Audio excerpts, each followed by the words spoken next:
विद्यार्थी मित्र हो, शिष्यवृत्तीच्या मैदानात यशाची बाजी मारायची असेल तर आपल्याला प्रामाणिक प्रयत्न करावेच लागतात.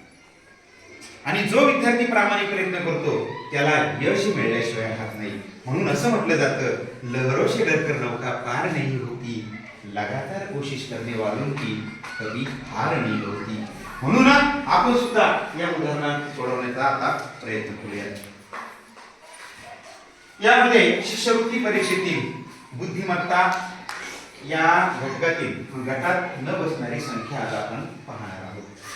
यामध्ये मला सांगा, या पहिल्या गटातील संख्यांचं निरीक्षण जर केलं 85, 68, 119 आणि 95, तर हे उदाहरण सोडवण्याच्या अगोदर मला सांगा, आपण काय काय पाहत असतो बरं गटात न बसणाऱ्या संख्येमध्ये?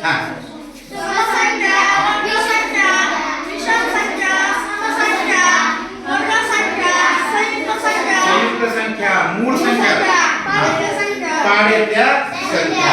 मग आता मला तुम्ही सांगा, त्या पहिल्या उदाहरणाकडे पाहिल्यावर वर बोट करा पटकन, कोण लिहायचंय? शाबास. सांग रे श्रेया. 17 वाढवल्या 95, 17 5 85, 17 68, 17 19. म्हणजे या ठिकाणी 17 ने भाग जाणाऱ्या संख्या म्हणजे 17च्या पाड्यातील संख्यांचा एक गट पडतो. म्हणजे आपोआप 95 ही संख्या काय झाली? गटात न बसणारी संख्या झाली. बरोबर. आता दुसऱ्या उदाहरणात आपण निरीक्षण करूया. मग दुसऱ्या उदाहरणामध्ये काय आहे? 47, 77, 17 आणि 67. मग या उदाहरणात या अंकांचं निरीक्षण जर केलं तर आपल्याला एक जाणवतं. काय जाणवतं रे? सांग स्मिते.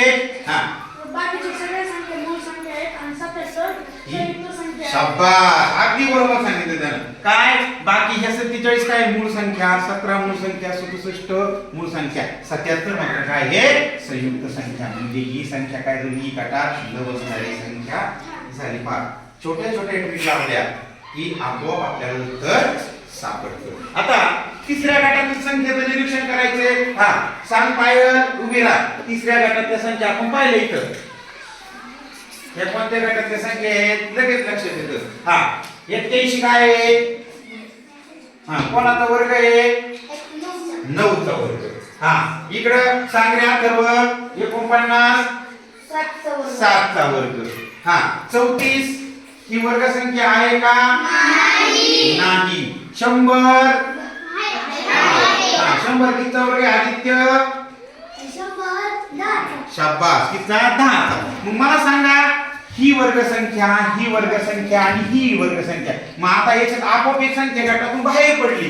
कोणती? 34. मात्र म्हणजे ही संख्या गटात बसत नाही.